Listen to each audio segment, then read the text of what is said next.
Bienvenue sur Only Up to You saison 2. Vous recherchez des coups de boost, de la motivation et du bousculement en toute bienveillance? Ça tombe bien, c'est ma passion. Je m'appelle Jennifer Picci, je suis psychologue et coach de vie certifiée et ça fait depuis plus de 5 ans que je vous accompagne dans l'atteinte de vos objectifs. Parler et comprendre, c'est bien, mais mettre en application, c'est là que le défi commence. Et ça ne tient qu'à vous. Et bonjour à tous, j'espère que vous allez bien, que vous êtes en train de passer un bel été ou bien une belle saison, peu importe la saison dans laquelle vous vous trouvez en écoutant ce nouvel épisode. Alors aujourd'hui, on va parler de progresser et surtout quels sont les ingrédients pour progresser. Qu'est-ce que ça demande de la part d'une personne de réellement progresser? Comment est-ce qu'on peut vérifier aussi que l'on a progressé?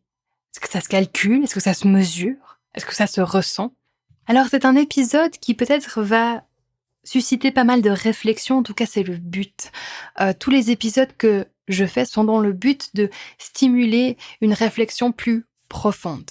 Alors qu'est-ce que ça veut dire une réflexion plus profonde? Eh bien vous savez, dans le développement personnel, au bout d'un moment, il y a tout le monde qui raconte un petit peu la même chose, qui dit les mêmes choses. Donc si parfois vous vous surprenez à dire « Ah oui, mais c'est bon, j'ai déjà entendu ça, ah mais oui, c'est bon, mais je sais déjà ça, etc. etc. » mais qu'il n'y a rien qui a changé de votre côté, osez aller plus loin. Posez-vous les questions. Qu'est-ce qui fait que je bloque encore là-dessus? Comment est-ce que je peux dépasser ce blocage? Et osez vraiment vous poser cette question. Et peut-être que quand vous vous posez cette question, il peut y avoir un premier discours et dialogue intérieur qui est le dialogue de la victime. « Ah, mais parce que dans mon passé, il s'est passé ça, etc. » Ok. Alors posez-vous une autre question choc. À quoi ça me sert encore de me raccrocher à ces événements du passé? Alors, j'apporte juste une nuance. Dans le coaching, quand on commence à coacher une personne, on part du principe, et moi je pars du principe parce que quand vous avez le premier appel avec moi, eh ben je vous fais un petit peu un bilan pour juste voir où vous en êtes psychologiquement, émotionnellement, et est-ce que vous avez les ressources à l'intérieur de vous pour faire ce travail. Mais on part vraiment du principe que vous avez toutes les ressources à l'intérieur de vous et que vous pouvez transcender cet état-là et le dépasser. Et donc du coup, c'est pour cela que l'on se permet ces questions piquantes. En revanche, si vous n'avez pas ces ressources-là, c'est que c'est pas le coaching que vous devez aller faire en premier. D'accord ? C'est très important de prendre conscience de cela. Si, pour la métaphore, on peut imaginer que vous, votre vie, avec tous vos aspects, toutes vos facettes, vous êtes un bateau dans un port. Si votre bateau est en train de couler et qu'il reste plus qu'une partie de la proue qui est visible, et ben là, on a besoin de faire de la thérapie avec vous. On doit aller guérir ces trous à l'intérieur de vous qui sont en train de prendre de l'eau et qui font que vous n'arrivez même plus à être stable et à flotter dans votre vie. Maintenant, si vous êtes juste en train de flotter comme ça, puis vous avez juste un haut degré d'humidité parce que vous êtes immobile et bloqué, mais que, en gros, vous êtes assez étanche, puis que vous avez encore vos voiles, et ben c'est là où le coaching va venir, en fait, vous stimuler, vous bousculer pour dire, maintenant, tu vas les descendre, tes voiles. Ok? Puis tu vas commencer à apprendre à utiliser les différents vents, les différents courants de la vie pour avancer et découvrir de quoi tu es capable. Donc il y a un moment donné dans le coaching, effectivement, on doit commencer à manquer de respect à vos problèmes. Parce que si je commence à respecter toutes les raisons pour lesquelles par le passé vous n'avez jamais pu le faire et que ça justifie, je suis en train de donner de la force et de la puissance et de l'énergie à cela. Et donc du coup, ça sera d'autant plus difficile de les défaire. Donc si en vous posant la question « Mais tiens, mais pourquoi, qu'est-ce qui fait que je n'ai pas encore réussi à transcender tout ça ?» Là, vous avez les discours, les dialogues intérieurs qui viennent justifier à partir d'événements et d'éléments du passé. Peut-être commencer à dire « Ouais, bon, ok, d'accord. Et alors, à quoi ça me sert encore aujourd'hui, en fait, de me raccrocher à cela ?» Une autre option, c'est d'aller dans des dialogues et discours intérieurs de mésestime profonde, où on se dit « Ah on est que de la haine, etc. » Puis on est trop nul, et puis c'est parce qu'on n'est pas assez organisé, discipliné, etc. Bon, si ça vous sert à quelque chose de vous parler comme ça, continuez. Généralement, ça ne vous sert pas à quelque chose, d'accord?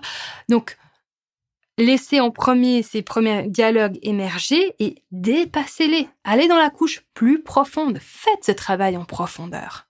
Et allez découvrir là qu'est-ce qui se passe. Ok ? Maintenant, pour revenir sur le sujet d'aujourd'hui, progresser. réellement? Eh bien, il y a 3 étapes. En tout cas, il y a 3 éléments qui sont importants. Le premier, c'est le désir de progresser. Est-ce que j'ai réellement envie d'avancer, de progresser et de changer? Posez-vous vraiment cette question? Est-ce que c'est de l'ordre de quelque chose qui vient de l'intérieur de vous, qui est une sorte d'appel, qui vous pousse à faire cela? Ou est-ce que c'est quelque chose que vous avez vu un petit peu aux alentours, dans votre entourage, et vous étiez « Ah, ça a l'air chouette !» Un petit peu comme on approcherait une nouvelle mode, une nouvelle manière de se vêtir. Ce sont 2 énergies très différentes. Je dis pas qu'il y en a une qui est meilleure que l'autre, mais si on approche le développement personnel et ces outils de transformation intérieure avec l'énergie de « Ah ben, ça a l'air sympa, j'ai juste envie de tester », ben vous allez pas pouvoir profiter de la puissance de ces outils, de cette démarche, à quel point ça peut transformer une personne. Trop souvent, je vois et j'entends des personnes qui sont autour du développement personnel en mode un petit peu échantillonnage. Ah, je vais juste tester, je vais essayer. Mais ça, mes amis, ça s'appelle du tourisme. C'est plus du développement personnel, c'est du divertissement personnel. Je suis un peu dure aujourd'hui, mais vous allez voir, cette saison 2, je suis un petit peu plus dure. Je suis toujours rigolote, mais voilà, je dis les choses telles qu'elles sont en toute franchise. Nuancez bien cela, ayez ce face-à-face. Si vous n'avez pas réellement ce désir, mais offrez-vous le cadeau de vous lâcher la grappe. Je veux dire, il y a assez de contraintes dans la vie. N'allez pas vous mettre la contrainte en plus de vouloir vous développer personnellement alors que vous n'avez pas réellement le désir de le faire et l'envie de progresser. Alors comment savoir si j'ai réellement envie de progresser? Vous pouvez juste vous poser la question dans quelques années, si vous n'avez pas bougé, est-ce que vous êtes OK avec ça? Parce que finalement, si la vie, elle reste telle qu'elle, ça vous convient, vous êtes satisfait. Si la réponse, elle est oui, cool. Si la réponse, elle est ça pourrait aller, mais j'aurais l'impression d'être en train de passer à côté de quelque chose, OK.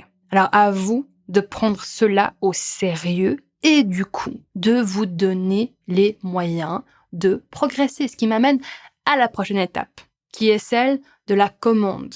Commande dans le sens de l'autodiscipline.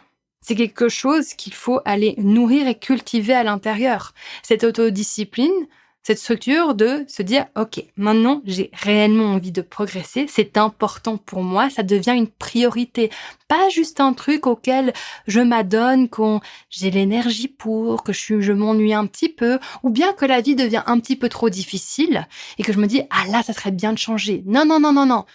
Pour réellement progresser, ça se passe aussi dans les moments où c'est agréable et que la vie, ça va bien. C'est là où il faut pratiquer aussi, mes amis. Trop souvent, je vois que l'on commence à faire ce développement personnel parce que l'on se sent vraiment mal et donc qu'on est dans un état que l'on pourrait qualifier d'urgent, mais qu'après, du moment qu'il y a un petit peu de soulagement et que ça va mieux, on arrête. Mais là, vous passez à côté de quelque chose. Et donc, cette pratique, cette commande, cette autodiscipline intérieure, c'est vraiment un moteur qui va venir vous soutenir à faire ces choix différents, à prendre des décisions. Prendre des décisions et faire des choix, c'est des compétences et ça se pratique, c'est pas des traits de personnalité. Il n'y a pas certaines personnes qui peuvent le faire parce qu'elles sont nées avec les traits de personnalité pour faire cela. Il y en a qui l'ont appris et d'autres qui ne l'ont pas appris. Un point, c'est tout. Donc, à vous de savoir si vous avez envie de l'apprendre. Et on peut apprendre ça à n'importe quel âge. Alors, certes, pour certaines personnes, c'est plus facile que pour d'autres. Et alors, est-ce que vous avez envie de progresser réellement? Si la réponse est oui, alors vous devez vous appliquer à apprendre comment avoir cette commande intérieure où c'est vous qui décidez. Et c'est pas l'opinion des autres, l'injonction de la société, le contexte environnemental.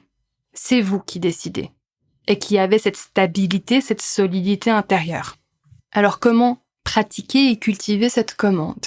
Prenez des décisions régulièrement, simples.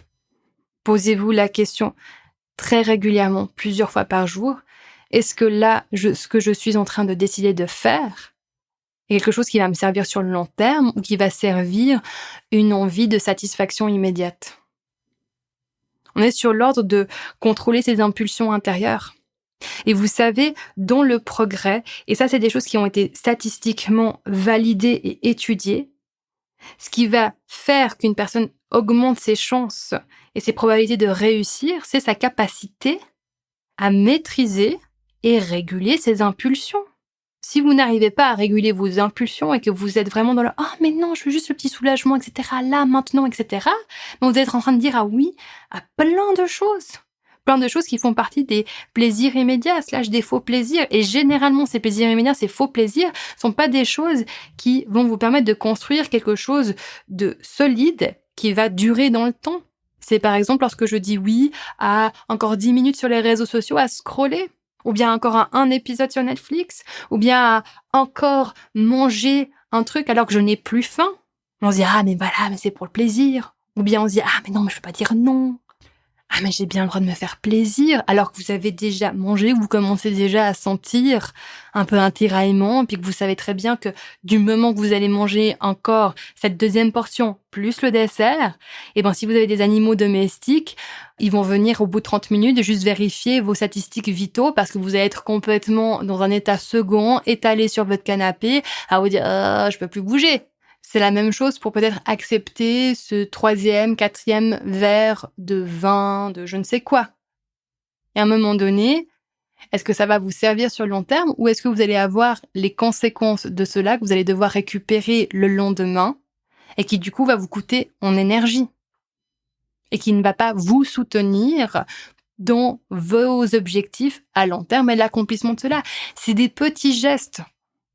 C'est des petites choses, mais en fait, ces petites choses s'additionnent. Elles vont avoir un effet cumulatif. Et il est temps aussi de vous regarder d'une manière holistique avec toutes vos habitudes. Osez vous poser la question, mais là, quelles sont mes habitudes quotidiennes? Et combien d'entre mes habitudes quotidiennes me servent vraiment et vont me soutenir sur le long terme? Alors, j'ai pris un exemple par rapport à l'alimentation. Si vous avez des soucis avec l'alimentation et que vous souffrez de compulsions alimentaires, c'est tout autre chose qui se passe. Là, cet exemple, c'était vraiment pour, monsieur et madame tout le monde qui, parfois, on a une gourmandise qui est là et puis souvent, cette gourmandise, elle peut être là tout le temps et du coup, elle peut avoir des effets négatifs sur le long terme. Si vous souffrez de TCA, cet exemple n'était en tout cas pas pour vous diminuer ou ayant moi-même souffert du trouble de comportement alimentaire, donc des TCA, c'est complètement autre chose qui se passe et puis ça mérite, et si vous ne l'avez pas encore fait, d'avoir un suivi régulier, profond et plutôt de l'ordre de la psychothérapie. Finalement, le dernier élément pour progresser, c'est la persistance. Est-ce que je suis prêt à maintenir ces efforts sur le long terme? Ou bien est-ce que derrière mon envie de progresser se cache une envie que ça se passe rapidement et que je sois rapidement satisfait? Et que du coup, si ça me demande de faire des efforts sur des mois, voire des années, je ne suis plus intéressée. Parce que le progrès réel, pour que ça s'intègre vraiment dans la matière, et dans la matière, c'est en vous, c'est de créer des nouveaux automatismes, et ben c'est via la persistance et la constance que ça va se passer. Maintenant, persistance et constance, ça veut pas dire que vous devez absolument tout le temps le faire tous les jours et que si vous l'avez pas fait tous les jours pendant 21 jours, ça va merder. Déjà, cette donnée-là de faire les choses sur 21 jours, elle a rien de statistiquement fondé. J'avais fait tout un épisode là-dessus. À nouveau, c'est des données qui ont été prises à gauche, à droite, reformulées, qui sont devenues d'excellents moyens de marketing, de vendre des programmes, transformer votre vie en 21 jours. Mais en fait, ce que les statistiques et ce que les études montrent, c'est la constance et la persistance. Plus vous allez pratiquer quelque chose de manière constante et délibérée, plus les choses vont s'automatiser. Mais il est possible que pendant une semaine, un mois, une année, quelques mois même, vous ne fassiez plus cela. Et c'est OK. Cette habitude que vous avez commencé à créer, vous allez juste pouvoir, la réactiver à un moment donné. c'est aussi toute cette histoire des deux loups qui sont en bataille à l'intérieur de nous, qui est tirée d'un conte amérindien, où le grand-papa amérindien dit à son petit-fils, à l'intérieur de nous, il y a deux loups qui se battent constamment, un loup blanc et un loup noir. Et lorsque le petit-fils pose la question, mais quel est le loup qui gagne alors? Et le grand-papa dit, celui que tu nourris. Ce que l'on nourrit à l'intérieur de nous, en y posant de l'attention, en le pratiquant, devient plus fort. C'est de la logique pure. Donc, l'alternative sera presque quasiment toujours présente. Il y a des jours où je me réveille et je sais ce que je dois faire, mais il y a cette envie de faire complètement autre chose. Et là, j'ai le choix. Je choisis. Et c'est là où j'active en moi ma capacité à commander, à me commander, parce que je désire réellement progresser et aller de l'avant. Puis parfois, ce désir, il s'affaiblit, il devient plus faible. Ok. Et donc, du coup, j'ai moins de commandes et du coup, j'arrête un petit peu de faire les choses. Mais cycliquement, ça revient me chercher. Et sur les années, et là, vraiment, j'utilise le mot les années parce que c'est un processus, c'est quelque chose que l'on doit pratiquer beaucoup, constamment, presque toute notre vie. Sur ce temps-là, en fait, les cycles deviennent plus longs, où j'arrive à rester vraiment dans cette vibe. Et de temps à autre, je vais un petit peu trop loin, je m'épuise, ou je ne me ressource pas assez. Et donc, du coup, je n'ai plus l'énergie pour maintenir. Et du coup, c'est pour cela que c'est tellement important aussi d'avoir des pratiques personnelles pour prendre soin de vous, pour vous soutenir là-dedans. Et donc, d'où l'importance de se donner les moyens d'y arriver. Avec ça, j'en ai terminé pour l'épisode d'aujourd'hui. Si vous avez envie d'aller plus profondément là-dedans et de passer à cette prochaine étape dans votre vie et d'apprendre vraiment de nouveaux outils pour y aller pour de vrai, j'ai un programme de coaching qui s'appelle Game Changer. Il est sur 12 séances minimum. Si vous êtes intéressé par cela, n'hésitez pas à prendre contact avec moi afin que l'on fixe un premier appel téléphonique. C'est la séance 0 pour discuter de cela. C'est un programme premium, exclusif, mais qui dépote grave. Donc, si vous êtes prêt à investir sur vous-même et y aller à fond, n'hésitez pas à me contacter, je vous attends. Je vous fais des gros bisous, prenez super soin de vous, il n'y a que vous qui puissiez le faire, puis à tout bientôt. Hey, n'oubliez pas de vous abonner à la chaîne et à la newsletter pour être tenu au courant des nouveautés. Vous avez toutes les informations en note de podcast. Si vous êtes prêt à investir sur vous-même, le programme Game Changer est fait pour vous. C'est un programme premium exclusif qui va vous donner les clés réelles du changement. Rappelez-vous, c'est à propos de ce que vous faites, pas de ce que vous auriez souhaité faire. Et ça ne tient qu'à vous.